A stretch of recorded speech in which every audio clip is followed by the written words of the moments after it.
Hello, I'm Austin the Hooligan. And I'm Handsome Rob. And this is Two Guys Talk Wrestling. Yes. Welcome. This is one of the shows we're going to have on HooliganTV. We're going to talk about wrestling. And then other times it might be Two Guys Talk Movies, Two Guys Talk Music, Two Guys Talk Old People Porn, Two Guys Talk... No? No? Okay, fine. Right. But today we're talking wrestling, and it's been a long, hard, veiny week in wrestling. Yes, it has. NXT Takeover Brooklyn 3, SummerSlam, Raw, SmackDown, NXT 205 Live. If you watched that, I'm going to admit I didn't see it. I haven't seen a single episode of 205 Live because... Hashtag not my cruiserweights. Hashtag not my cruiserweights. Yeah. I just go back and watch the Cruiserweight Classic when I'm jonesing. Yes, that was fantastic. I don't know what it was. The Cruiserweight Classic was amazing, but I can't get into the show that they have on their own. Well, I think it's because they were in a smaller crowd. It was more intimate. They got to do whatever they wanted. They didn't have to worry about TV regulations because it was on the network. Maybe. So on and so forth. There was no, I don't know. There was less constraints, I think.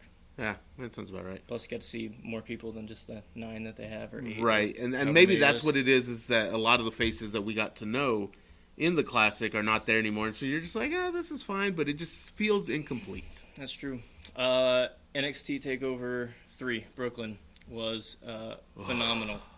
I got to say, hands down, phenomenal. My favorite TakeOver so far. Yeah. Every match was amazing, and I'm...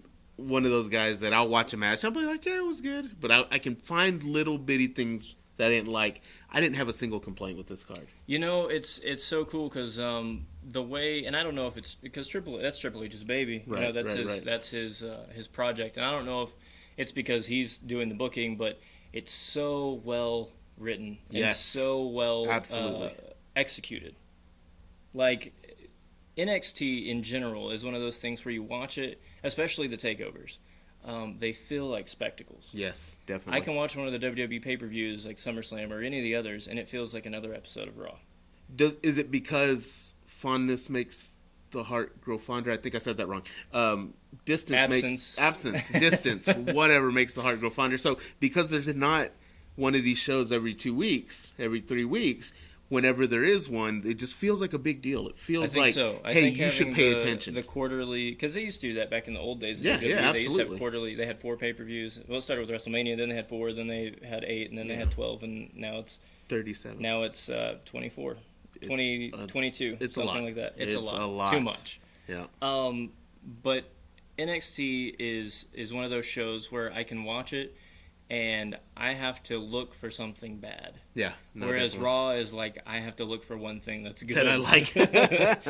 SmackDown's a little bit better, I think. It's more of the wrestling show. But first match on NXT TakeOver was Andrade Cien Almas versus Johnny Gargano. Yes. And I've been a huge Johnny Gargano advocate for a long time. I'm a huge fan of his. Johnny Wrestling. Some of my favorite matches, he had some matches, I believe they were in AIW in Chicago with Ricochet. Right. And those matches, Johnny held the title there for I think it was AIW or AAW. I don't remember. You guys correct me. But he had their heavyweight championship for 2 years. And he wrestled Ricochet twice, and he got hurt. It was crazy how developed of a story they did. Yeah. But Johnny Wrestling, he's just so fluid in the ring, man. And Andrade's the same way. Since he's been a bad guy, since he's been a heel in the company, he's done a complete 180 in my eyes. It's been fantastic, especially great. The whole high roller party guy type thing. Tranquilo. Just tranquilo. And then introducing, the manager now. Yeah, and she, that adds some depth to his character a little bit. Exactly, yeah. and she, for those who don't know, is a professional wrestler in the Indies also, and they brought her up. So I'm interested to see. Oh yes, muy caliente. But I digress.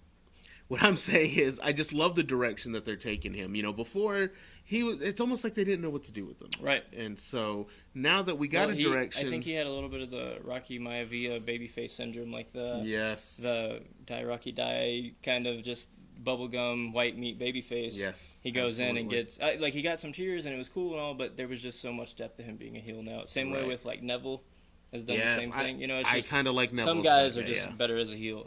And they had it was hard hitting. It was fast paced. It was just a good match. It was a good solid match to start with. Definitely. it was kind of weird for me, Johnny Gargano losing his first match back. Right. But since they did the gimmick finish with the T-shirt being tossed in, they could have done that a little better because if you didn't know that was the DIY shirt. Yeah, it was just kind of random. Like, oh, she's wearing a T-shirt. That's distracting. But it was a DIY shirt, and they were supposed to tell the story of, Tommaso Ciampa's hurt, but he's still around, and right. It still does something to Johnny to know that he's there, even though he just kind of dismissed him. Exactly, and that's going to be a story later on, I'm sure. Ciampa did a good job on Twitter. He was there's a video of him where he's showing what's going on. He's showing Johnny Wrestling losing, and then it pans to him, and he's almost trolling him. He's almost making fun of him because he lost. And what a perfect way to just stay relevant, stay in the story. And even though he's not on TV, he's still making his presence known. So I thought it was fantastic. Next match. Before we get to the next match, the next thing that they had was the Skybox. Yes. You had Kurt Angle and Daniel Bryan, GM of Raw and SmackDown, in the Skybox. Yes. And Roderick Strong was there, and who was the girl? The Billie Kay and the iconic duo. Yeah, they were up there. What's her? Peyton Royce. Peyton Royce. Thank you. Jeez, she's doing good things. I'm proud of her. She is. And that was kind of cool to see them there. It gives it more of that big fight feel of everything. That's cool. Next match was the Tag Team Championship match. Yes. Which the Authors of Pain looked like. I thought they looked or something. Awesome. I thought they looked awesome. They looked like Dadgum Ninja Turtles. I don't know what it was, but they were like Desert Storm Ninja Turtles, and it was fantastic. Versus Sanity, which is not only one of my favorite factions as far as staying in character, but also one of my favorite factions just as a character group, as a gimmick in general. Absolutely. I love that whole like anarchy, rebellious, that punk rock rules, feel. I've been missing Eric Young, I got to tell you, because he hasn't been on TV for a while. It's been a little bit. So for him to come back and in this match, it was fantastic. One thing I thought was awesome was Alexander Wolf moshed after he did like his big comeback. He like moshed and was like swinging his arms around, and I was like, that's awesome. I want that to happen more often. That was 1980s East Germany. Yeah, it was great. It was fantastic. And it's weird because technically these two teams are both heels. Right. But also I think Sanity's been kind of a team that's kind of floated above heel and babyface. Yes. Like they're kind of doing this like sometimes they're good guys, sometimes they're bad guys, but it's just because they're so rebellious they don't really have a stance either way. They do what they want. Yeah. And that's their appeal. It's that whole anti-establishment love that anarchy people adore. They're all from different countries. None of them are from America. No. And I think they need an American. I think they need an American, and they need a Mexican. Who would be the Mexican and the American to go to Sanity? That's a good question. The Mexican, I would say, Rey Mysterio. Grand Metalik. You could do Cien Almas. Yeah, I think he would fit in with that crowd. He's a little bit classier. He wouldn't have the punk rock look, but give him a classy vest to wear with a nice tie and a nice pair like of a shredded slacks. tie. Yeah, exactly. It'd be fine. And then we saw the end of AOP's reign as champs, which I thought I didn't see this coming. I really did. I didn't think Sanity was going to win this. I thought they were going to go to another match and maybe win or best of 3 or whatever. But it was a phenomenal match, well paced. Nikki Cross even got involved, which was kind of cool. That was great. The finish was fantastic. But it was a great finish. And Authors of Pain are proving to me, because when they were doing stuff with like the Revival and DIY, I thought it was a whole lot of DIY and the Revival carrying Authors of Pain. Right. But they're starting to kind of prove they're coming into their own. That they're kind of doing some good work. Yeah. It's starting to click. It's starting to gel. Definitely. And I mean, because they lost the titles. a lot of the times you get, especially when you have two really big guys, they come in and, they're almost forced into this box of, they're the big, strong, dumb guys. The monsters, exactly. And, I think that's how they started, but they've kind of refined their skills a little bit. Mm-hmm. And I think they've turned into something more. I mean, don't get me wrong, still monstrous. But I think they're monsters with skill now. Yeah, for sure. Yeah. Aleister Black defeats Hideo Itami in like one of the stiffest matches I've seen on NXT. Oh my goodness, it was crazy. Only Lorcan and Danny Burch kind of have that on lock, but listen, Aleister Black got his nose busted open in like the first 30 seconds of the match. Yeah, right out the gate. And those guys just beat the shit out of each other. I felt like I was in a bar just watching two guys go at it. You know, one guy got disrespected, the other guy wasn't going to take it. So, if you like wrestling as opposed to sports entertainment, and you know what I mean, this match is for you. Yeah. It was hard hitting. It was solid. There was some good character work, like Hideo Itami mimicking and mocking when he did Aleister the Black crisscross applesauce on the ground. Yeah. Yes, crisscross applesauce on the ground. Yes, exactly. But Aleister Black caught him with the black mass, which I have no idea how he hits that perfectly every time. He hit him I have flush. no idea. But I think Hideo said, I'm going to take this square in the chin. I'm going to let you get it to me in the stiffest way we can get it without knocking me out. And it's going to be good. And that's exactly what happened. It's almost like they had a gentleman's agreement behind closed curtains, and they were like, all right, we're just going to go at it. That's a thing. Yeah. That's a thing. Yeah. I've done that. For these people don't know, but I'm an indie wrestler. He's a professional. And I've done that. Not professional. Well,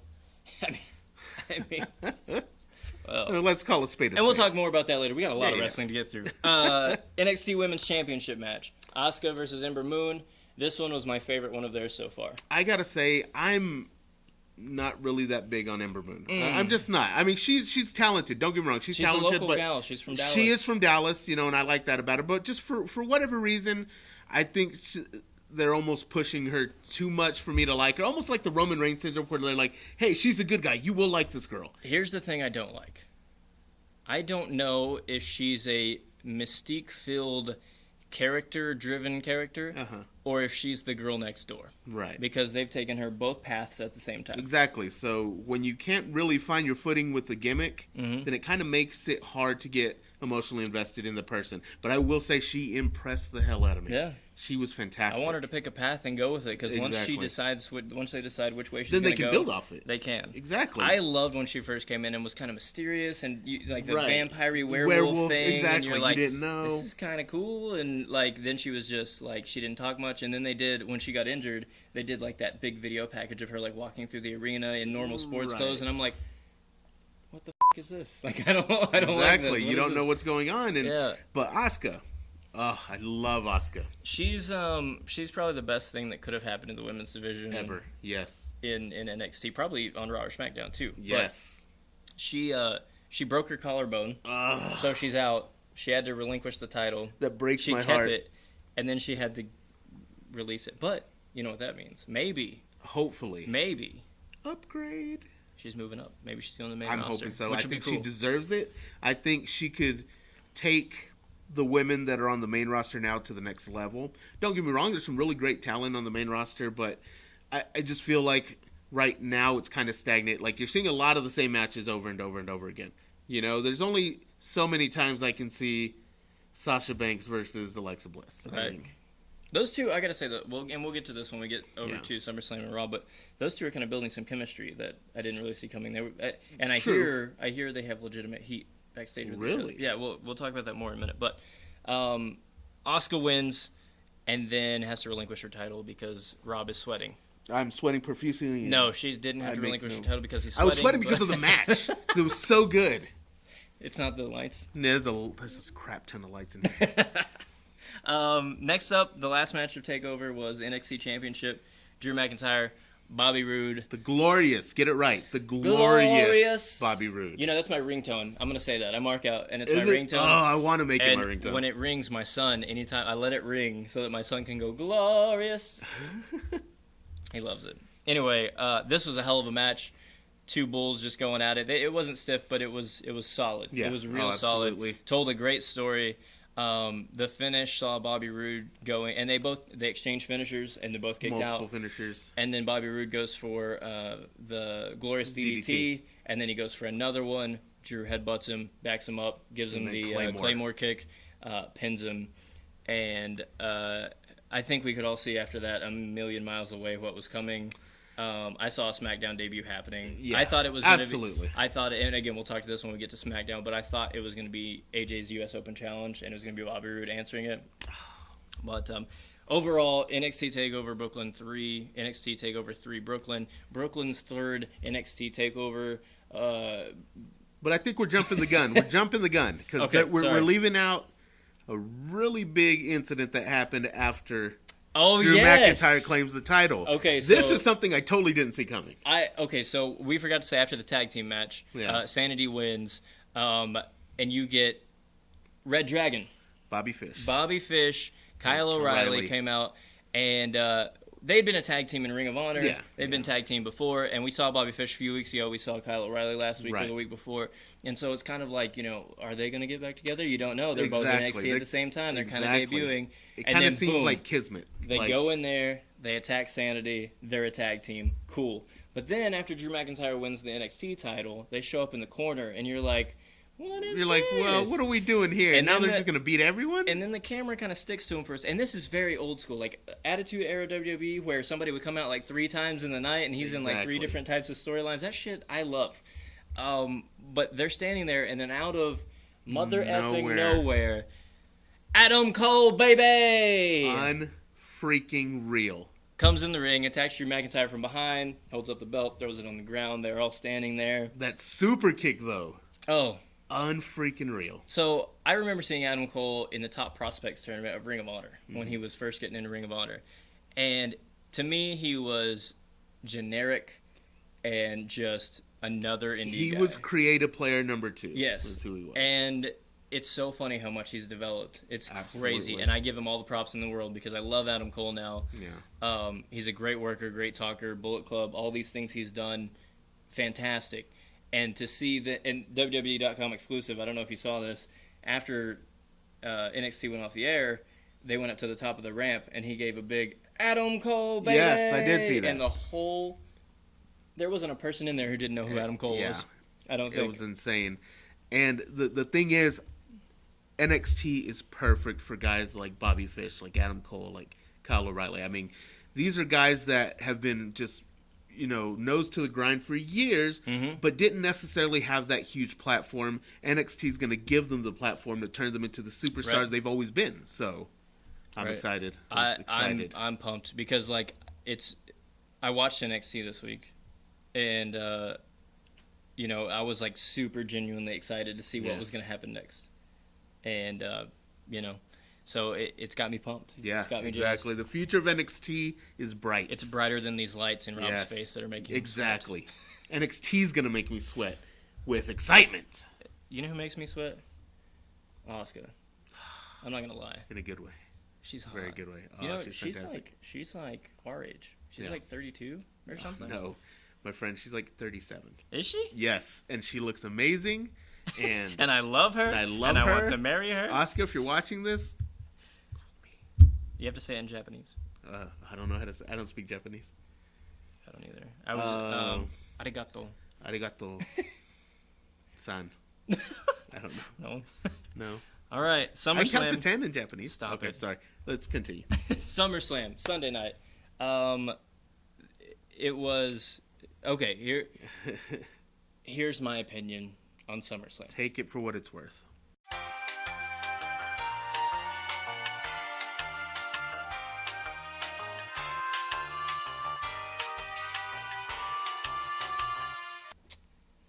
That's it. That's a rousing opinion. My opinion. Yes, good stuff. Okay, so here's the thing. It wasn't the drizzling shits, but it was not a Big 4 pay-per-view. Yeah, and I think with so many it was barely a Raw to me. And that's the thing, though. When you're putting on as much content as these guys are putting on, it's kind of hard to get that old feeling like in the Attitude Era. Or back in the day when you had 8 pay-per-views the whole entire year instead of in 2 months. Yeah, man, but I just feel like it could be a booking issue, too. I don't know. Absolutely, because last year's SummerSlam, I remember enjoying. I remember being pretty good.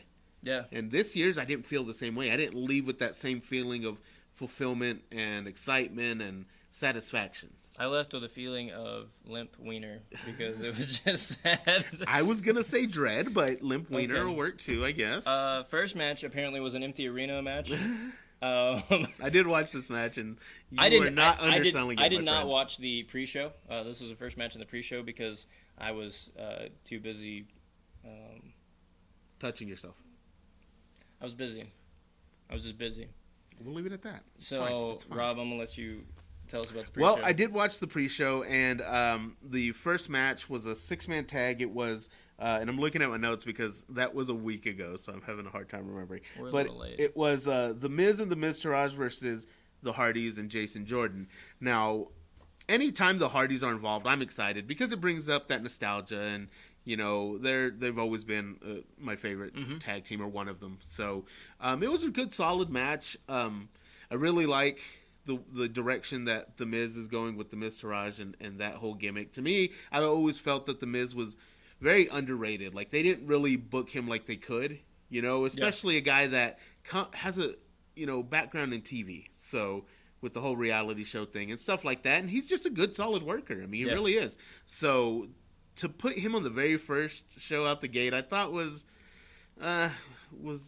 questionable booking at best, but it was a good, solid match. And these guys, it's that old adage that a wrestler will fight his heart out in front of 10 people or in front of 50,000 people, and these guys prove that. That's true. 5 or 5,000. That's my philosophy. Yeah. And just to be clear, I've never wrestled in front of 5,000 people, so still working on that.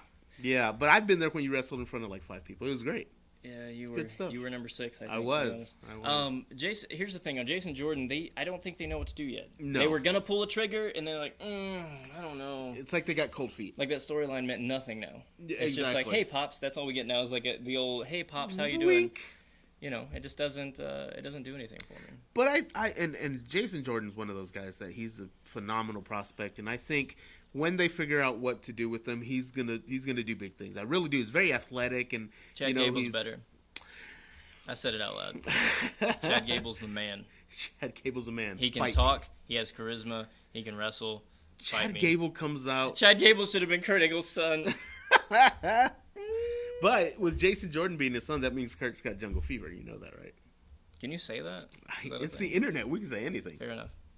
But I will just say this. It was a solid match. All parties involved did a good job. So good, man. Good. The Miz and the Miztourage went over, yeah? Yes. Skull crushing finale? Yes, it was off of a distraction, and then the Miz gets in there. Skull crushing finale, it's over. Those dirty sons of bitches. Cheaters. Cheaters always win in the WWE. Cruiserweight Championship, which is always on the pre-show apparently. Neville and Akira Tozawa, which I read the results of this, and this surprised me. I really didn't think Neville was going to win the title back after a week. Exactly. It was strange. It was First strange of all, that I didn't think he was going to lose it last Exactly. week on free TV. Well, I mean, $9.99 free TV, but like, because he's one of those champions that should have been champion for like 3 years, right? Exactly. And then losing the title should have meant something.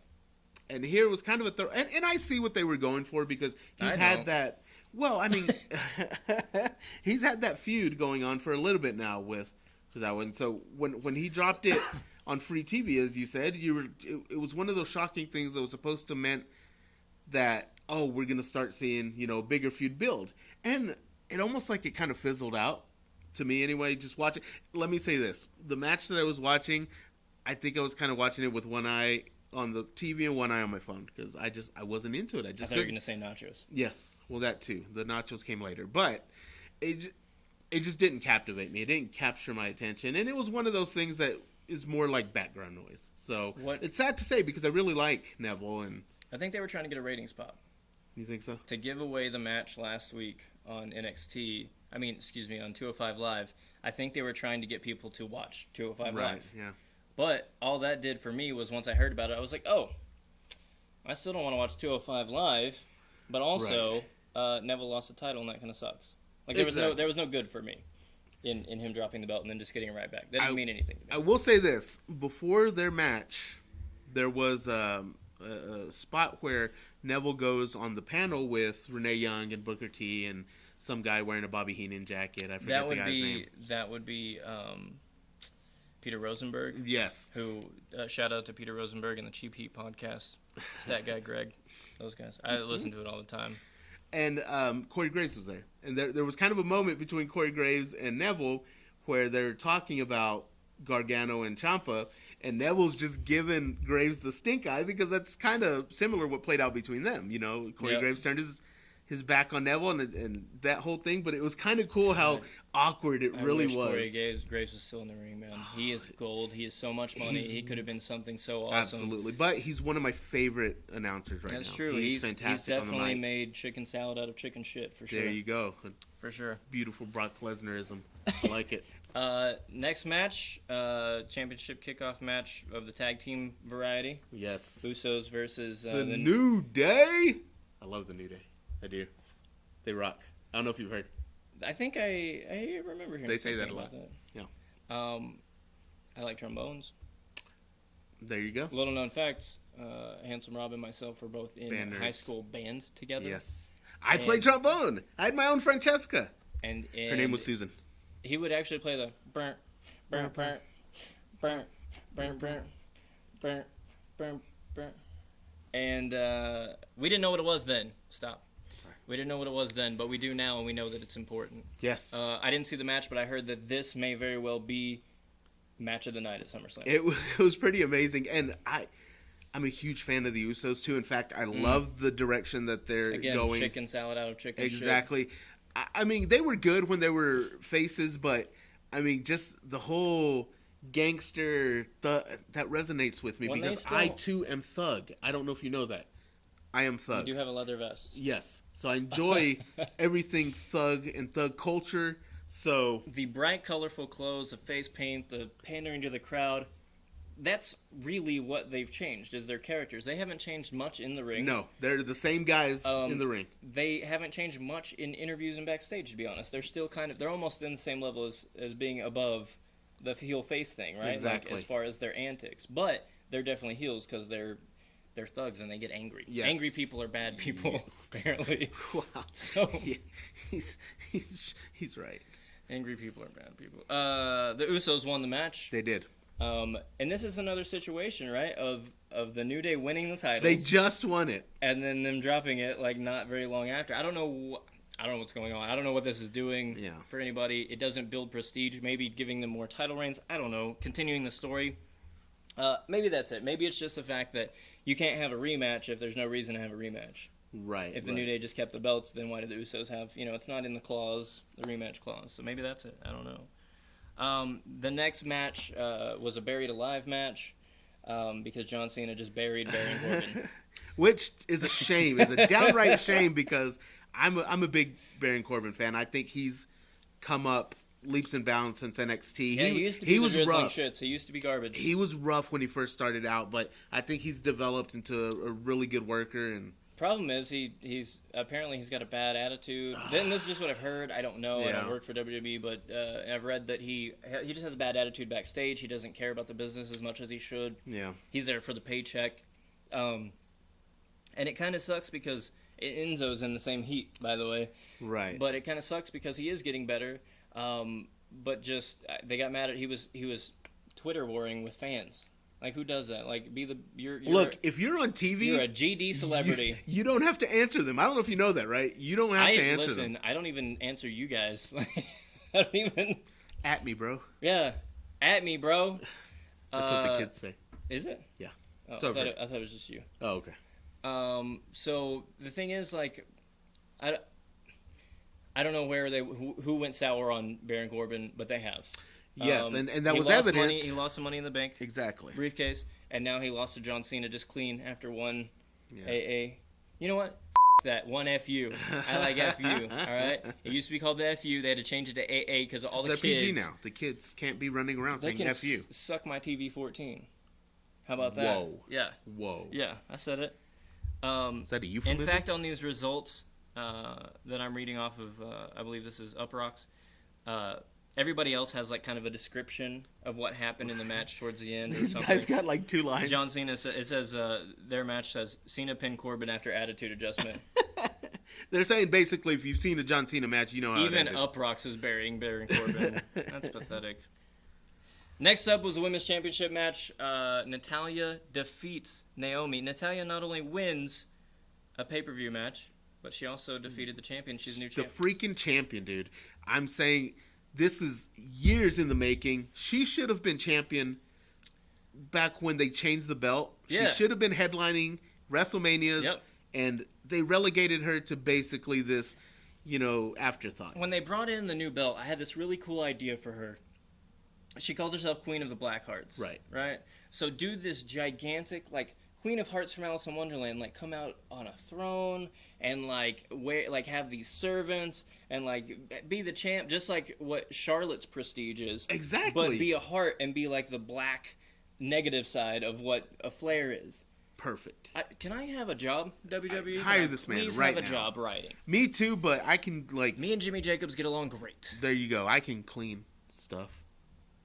So she defeats her with a sharpshooter, which is apropos, I believe. Yes. Although I didn't see it coming, first of all, and I thought she was gonna lose. She's gonna have to take the lights off the belt or just put black lights on there because those just were put on there. It's a little expensive, I'm sure. I don't know what to. She's not gonna leave the lights on, is she? No. It's not Motel 6. We'll leave the lights on for you. Truth be told, I thought that if she won, that immediately she was going to drop it to Carmella, because Carmella is Miss Money in the Bank. There was no cash-in. No cash-in at all. Carmella was there for, like, the pre-show, and that's it. We never saw her, heard from her. She looked good in her little Staten Island one piece. It was great. Yeah, it was like a cool jersey thing, but one piece. Can I say I'm really digging her and Ellsworth together? Oh, dude, Ellsworth. It's gold. Ellsworth has done something that not a lot of people do. He has taken something and ran with it, and he grabbed the brass ring. Oh my goodness, he's one of my favorite people on SmackDown right now. The fact that he was a babyface and people started hating on him, so they turned him heel instead of just letting him go. Yeah, exactly. It's magic, Chicken salad. Chicken salad. Hashtag chicken salad. Hashtag chicken salad. I'm excited for it. That just means that we don't know for sure now. Like, we kind of had an anticipation, like, hey, Carmella's going to cash in because Baron lost his. She's going to cash in and win. Natalya wins. I still thought maybe she would because Natalya won, and, you know, we want to take that away from her. WWE doesn't like to give her belts, apparently. Excuse me, titles. WWE doesn't call them belts. I like belts. Belts. Belts. Next up. Hashtag belts. Hashtag belts. Hashtag chicken salad. Hashtag FU. Big Cass defeated the Big Show. Which, to me, this was a big waste of time, but go ahead. So, it was kind of entertaining. Like, Enzo coming out of the cage was kind of entertaining, but we all knew, I did, just from reading things, that it was a heat magnet. Like, Enzo, the only reason they did the shark cage is because Enzo's afraid of heights, and he had heat, so they put him up there. The match itself sucked. You know, I don't know. It wasn't necessarily a waste of time. It just didn't make any forward progression in any story for them. I'm just not very sold yet on Big Cass as a solo guy. I don't know. It's just, to me, like, he's got very, very little personality. Testicles. I've never seen them, but, you know, I mean, I don't know. He's just, to me, your basic generic big guy. But he's doing better work than he has before. That is true. I mean? Like, that is true. He has come out of a show quite a bit. He's doing everything he's asked to do, I'm sure. Yep. He went over clean. He knocked out Enzo, then he took out the Big Show. Like, he went over, and so they're excited about him. Yeah. So we'll see what happens, but that's all we need to say about that. Yeah. Because that's really all it is worth. Randy Orton and Rusev. This lasted all of 30 seconds. Yeah. Rusev beats the shit out of Randy Orton. They go outside the ring a little bit, come back in. Rusev goes to attack Randy Orton. Randy Orton ducks it and then delivers a sick RVD-like RKO. Yeah. I didn't know Rusev could bump like that, but Jesus Christ, I thought he died. 1, 2, 3. I don't know if they're mad at Rusev, if they needed to cut time. I think it was a time They just needed to put Randy over a little bit. Because Rusev could be in the main event at any time. He's fantastic. But other sources are saying that maybe we're on, like, release watch for Rusev. Really? I've heard some rumors of him asking for release. I've heard some rumors of them kind of souring on him because they've done everything they can with him. Mm-hmm. I don't know. I love him. I want him to stick around. Which is a shame because I think he's great. I think he's a great heel, and, you know, he's one of those guys that, to me, I always felt they didn't kind of know what to do with him. Yeah. I mean, he's the, you know, second coming of Nikolai Volkov. Why not do something akin to that, you know? But I don't know. We'll see what happens. Next up, Sasha Banks versus Alexa Bliss. Raw Women's Championship match. Thought it was a solid match. Yeah. Thought it was really good. It was good. It was weird, Alexa Bliss just kind of tapping out to the Banks statement. Yeah. Like, pretty, there wasn't really a huge climax, you know what I mean? Like, I thought there was going to be a couple attempts, And there really wasn't. Like, she got her in the bank statement finally. Now, they did tell a good story. Sasha Banks was selling really well throughout the match. Yes. I just think it did make Alexa look a little bit weak. A little bit. And, you know, the WWE has always been really huge on Sasha, so it doesn't surprise me that they kind of did this. 4-time champ now. Yeah, exactly. And, you know, but Alexa Bliss is, to me, one of the biggest things to happen to the women's division. She's so much money. She's fantastic on the mic. She's personality for days. She's cute as a button. She knows how to play that character well because absolutely. She's done interviews where she said she doesn't hate the character, right? But it's very hard for her to be mean. Right, that's and not who she I is. don't believe that at all. By looking at her, just her mannerisms, she looks like a total bitch. Like she does. She looks like that high school girl that she was like, no, I don't want you to have my number. She's the kind of girl that wouldn't give me a second look at the food court in the mall. Yeah. And she'd be eating at some shitty salad place. Exactly. And like, ew, soda, ew. Exactly. Ooh, yeah. Chicken nuggets. But chicken nuggets are life. And once she finds that out, it'll change her world. If I could just rub her in barbecues. Next match, Finn Balor defeats Bray Wyatt.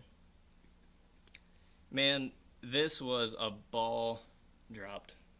Okay, so where do I start? First of all, I am over the demon gimmick. Yeah. Okay, so what does it mean when Finn Balor is the demon? Well, it means that he's no longer Finn Balor. He's this otherworldly creature of death and destruction. Right. Which is what Bray Wyatt is supposed to be. But how is that reflected anywhere in the matches? Because he has paint. Right. Paint makes you strong. But nothing's different. Same moves, same everything. There's no mystique. There's no maybe he's a touch more aggressive, a touch more resilient. Exactly. Maybe, he doesn't need the demon demon thing. He doesn't need the gimmick. You know what? Give me Fonzie Finn Balor any day. I'm cool with it. He's way cooler that way. Hey. The stupid dread thing that he wears out to the ring. I'm over it. Get rid of the demon gimmick. His name's cool, but keep him the Fonzie Finn Balor. Yeah.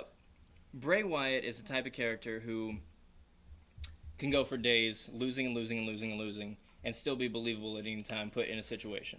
Yes. But it's just wear and tear on his character. He's really just getting degraded time and time again. He needs some wins. He needs some powerful character work. He was just world champion not too long ago. I know, and then Orton had to go over it. Now that he's been relegated to this kind of mid-card gatekeeper, and it's a shame because he is getting really stagnant. good. He is getting stagnant. A lot of people are talking about his promos becoming dull because they've heard it again and again and again. Yeah. But he's doing what needs to be done with the character in the situation he's in. Exactly. He's trying to make chicken salad. He's trying. But it was a shame because it had so much potential to be a fantastic He was match. Undertaker version 2.0. Yes. It was a great totally match. Agree. It was a great match. It's just one of those matches that if you would have heard 2 years ago, Finn Balor, Bray Wyatt, SummerSlam, the Demons coming out, they're going to do some badass stuff. Yeah. And it was one of the lowest matches on the card as far as like quality. It was a good match, but it just kind of fell flat for me. Yeah, I agree. 100%. It just kind of fell flat. Raw Tag Team Championships. Championships. Yes. Plural, singular. Who cares? Seth Rollins and Dean Ambrose, 2/3 of the Shield. Shield 2.0. Defeat Sheamus and Cesaro. The Bar. Oh, wait, I'm doing the wrong finger. The Bar. I actually didn't see this coming. I thought that they were going to keep it for a little bit longer, Sheamus and Cesaro, and build something towards like a WrestleMania or something like that. Right. With Ambrose and Rollins reuniting, there's that excitement because of the Shield factor. And the match was really solid. I thought it was a really good. It was a great match. Show. Cesaro and Sheamus have been doing really good work as a tag team. Yeah, I really like those guys. The problem is this made them weak. A little bit. Because they've been rolling over people. Even people like the Hardy Boys, everybody, they shouldn't be rolling over. Right. To establish that they're a good team and they're dominant. And then they lose to the guys who were fighting each other last week. Exactly. Like, granted, yeah, they took over WWE at one time as the Shield, but that's when they had Roman Reigns. That's when it was unexpected. That's when...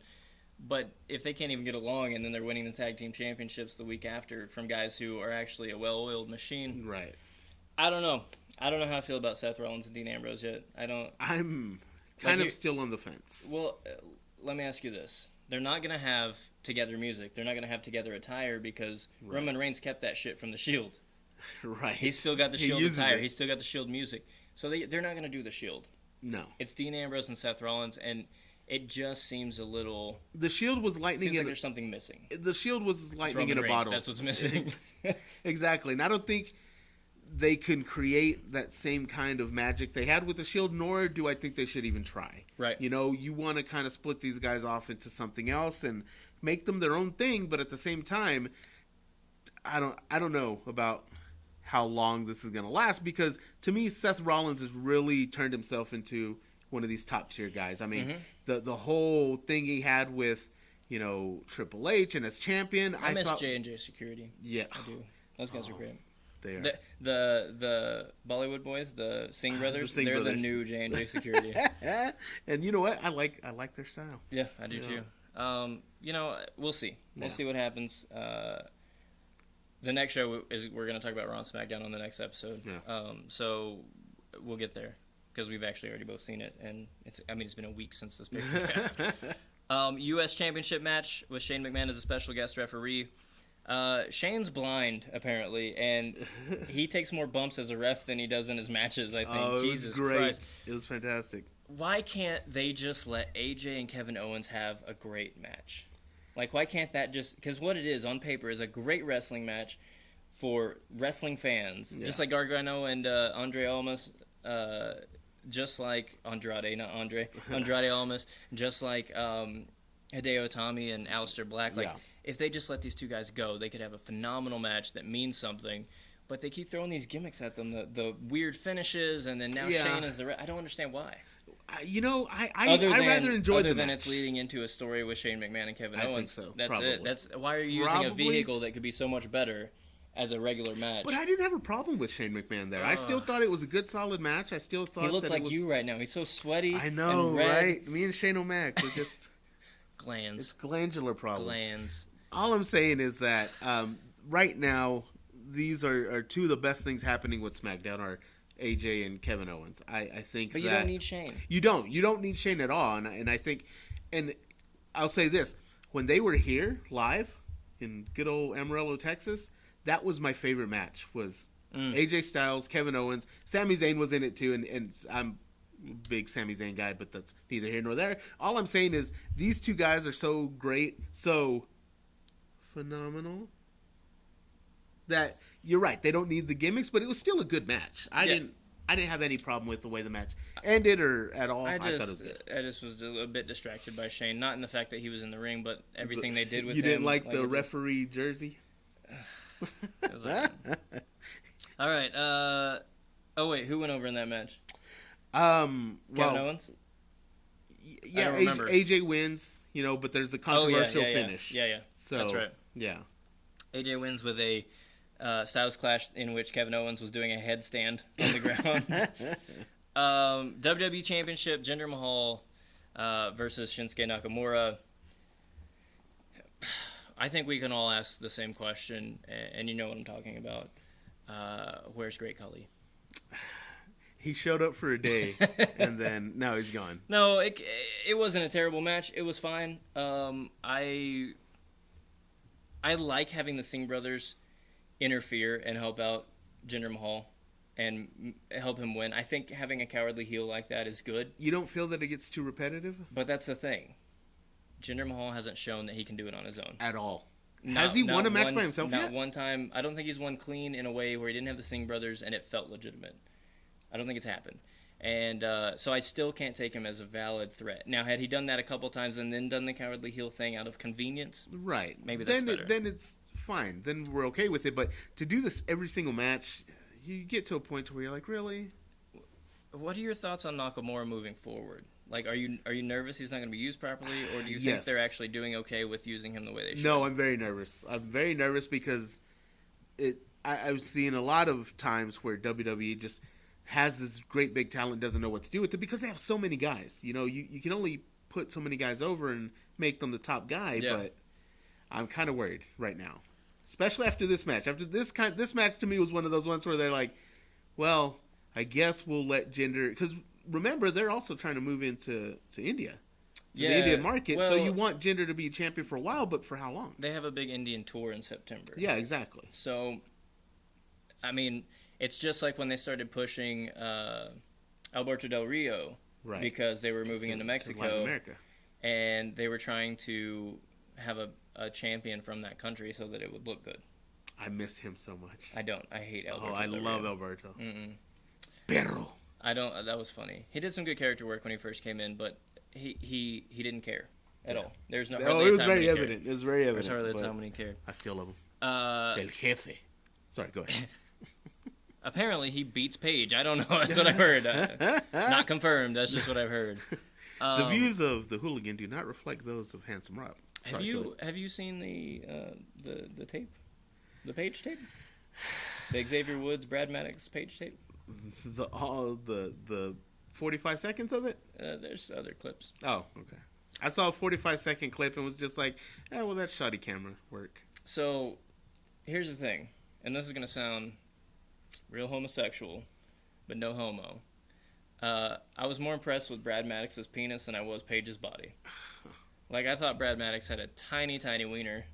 Because the dudes that are mostly stacked, but it was a pretty large phallic member. I was not looking. Paige looked how I thought she'd look naked. Maybe a little worse, and I'm sad. I'm sad about it. Moving on. Fatal 4-Way for the Universal Championship. Brock Lesnar defeated Braun Strowman, Roman Reigns, and Samoa Joe.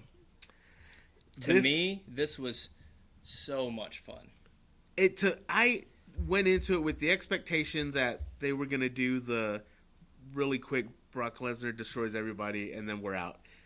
Man, oh man, did they not only not go that way, Brock Lesnar got his butt kicked, and it was fantastic. Braun Strowman is what Brock Lesnar was in 2002.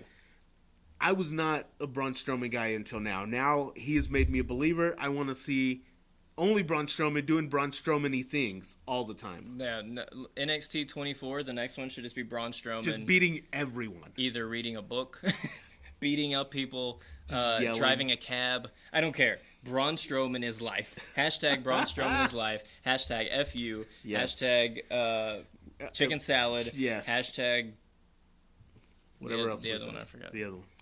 It was such fun. So much fun. Well paced for a 4-way. Yes. They're hard to do. I've been in one, too, a bunch. They're hard to do because you can only really concentrate on one thing at a time. Yes. And if all the guys are doing, like if you've got two sets of guys and they're doing things at the same time, it's hard to concentrate. But they had a good flow. They were going around, the spear through the barricade, the power slams through the table. Every single table. They take Brock Lesnar back. And, of course, the person who goes back to the back comes back out and wins the title. That's how it works. But I was okay with it because that just means that he's going to be around. Can I just say that my favorite part is when Lesnar's passed out on the ground and Paul Heyman is giving this Oscar-worthy performance of just, oh, my God! No! Not my Brocky! Oh, my goodness. It was fantastic. I loved it.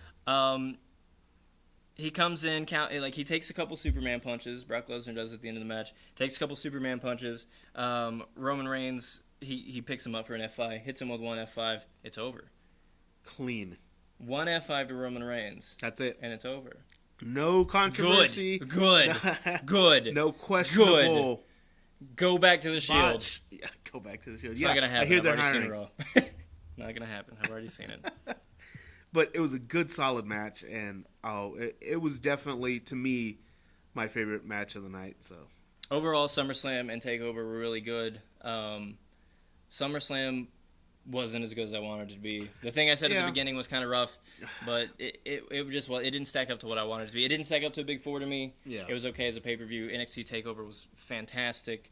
If I had to give them a grade, I'd say Takeover was A- or an A. I thought it was a solid A. Yeah, and SummerSlam was probably like B-, C+ for me. I'd agree. Yeah. Yeah.